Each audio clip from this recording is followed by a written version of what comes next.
এটা কি হচ্ছে? মনে হচ্ছে আমি মা হতে চলেছি। কি হয়েছে? কিছু না। হ্যালো। আমি তোমার বাচ্চার মা হতে চলেছি। তো আমি কি করব? তুমি কি আমাকে বলে বিয়ে করেছো?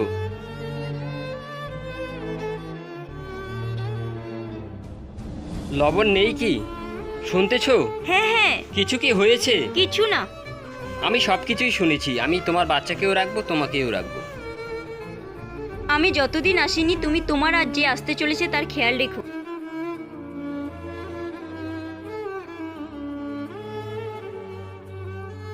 পাপা, এত লেট কেন করলে আসতে? এখন চলে এসেছি না, আর কোথাও যাব না।